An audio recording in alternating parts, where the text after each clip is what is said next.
Magandang araw po sa inyong lahat, aking mga kaibigan. Ako po si Lola Dr. Celidonia na nais maghatid sa inyo ng isang kwento na pambata pero pwede rin po ito sa matanda. Ito ay naglalaman ng mga aral na kapupulutan natin at magiging inspirasyon sa ating buhay. Lalo na at wala namang perpektong tao o anumang bagay sa mundo. Ang kwentong ito ay tungkol sa magkaibigang aso na si Bantay at manok na si Tinay. Ang unang bahagi ay may pamagat na ang magkaibigang magkaiba o ang magkaibang magkaibigan. Parehas naman po ang kahulugan niyan.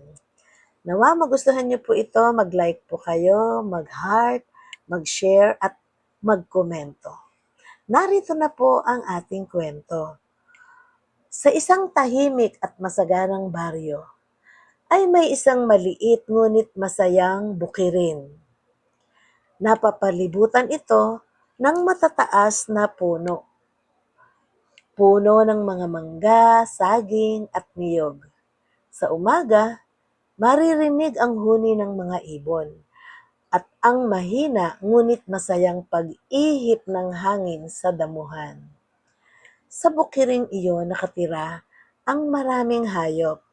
May mga baka, kambing, pato at mga manok.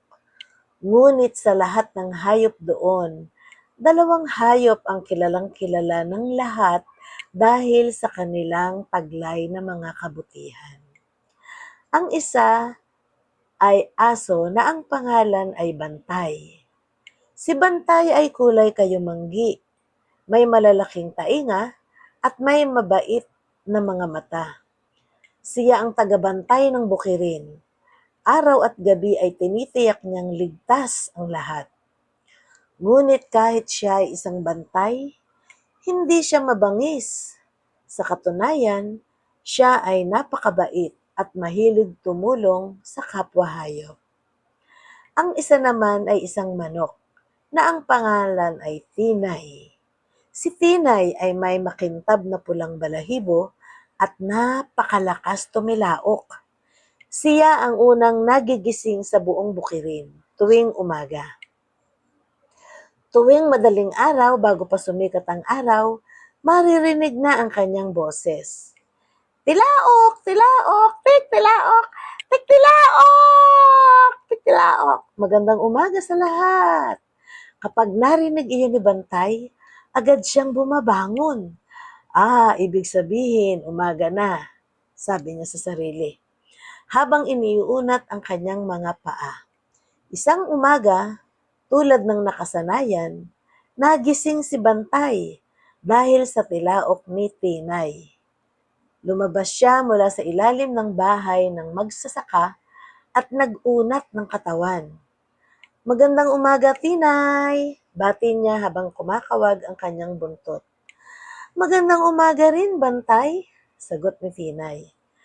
Napansin ni Bantay na si Tinay ay abala sa paghahanap ng pagkain sa lupa. Tinutukan niya ang maliliit na butil ng mais.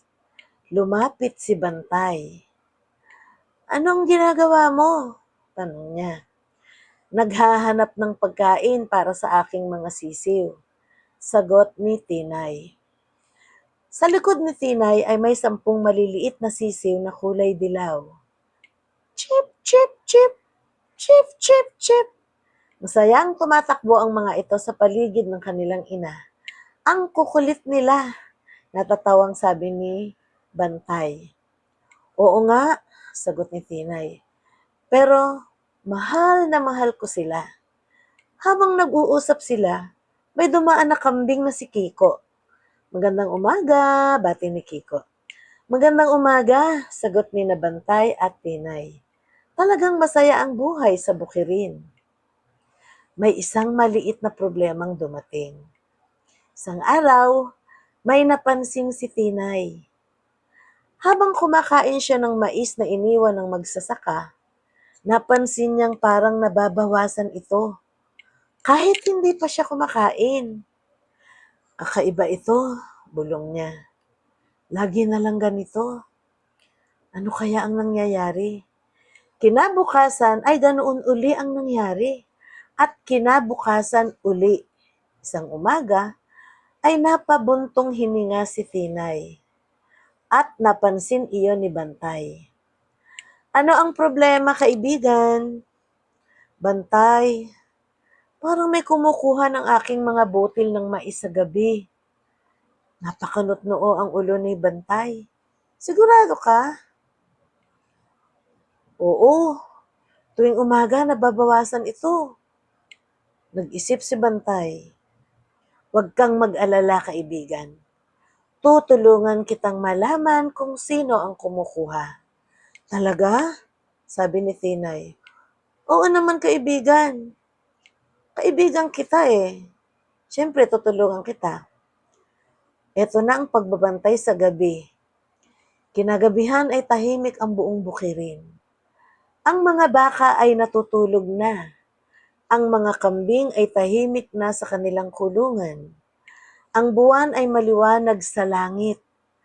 At sa tabi ng kulungan ng manok, ay tahimik na nakaupo si Bantay. Alisto siya.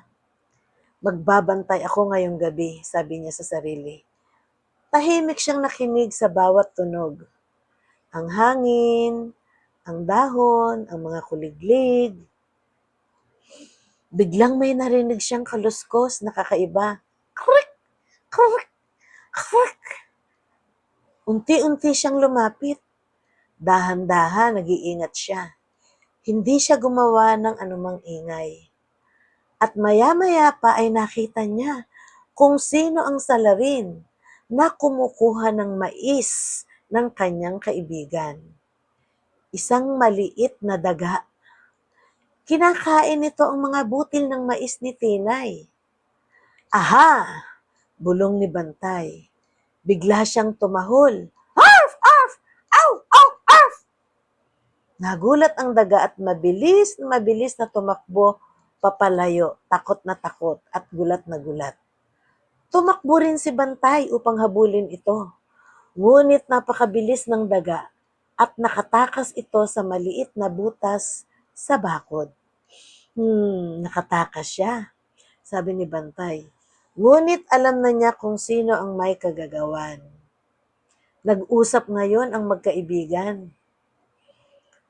Kinabukasan ay maaga silang nag-usap. Maagang pumunta si Bantay kay Tinay. Tinay! Tinay! Kaibigan, alam ko na kung sino ang kumukuha ng iyong mais. Talaga ba? Sino? Isang maliit na daga. Nagulat si Tinay. Oh, daga pala. Pero wag kang mag-alala. Bantayan ko ulit mamayang gabi. Nagpasalamat si Tinay. Maraming salamat, Bantay, tunay kang kaibigan. Ngunit ngumiti lamang ang asong si Bantay. Magkaibigan tayo, dapat nagtutulungan talaga tayo. Sagot ni Bantay sa kanyang isip. May isang bagong simula ang magkaibigan. Mula noon ay naging mas malapit ang dalawa. Tuwing umaga ay magkasama silang naglalakad sa bukirin. Tinuruan ni Tinay si Bantay kung paano maging mapagmasid sa maliit na bagay. Samantala, tinuruan naman ni Bantay si Tinay kung paano maging matapang kapag may problema. At ang buong bukirin ay naging mas masaya dahil sa kanilang pagkakaibigan. Hindi nila alam na marami pa silang haharapin na pakikipagsapalaran. Ngunit isang bagay ang sigurado. Hindi nila ito haharapin ng mag-isa. Magkasama sila bilang magkaibigan.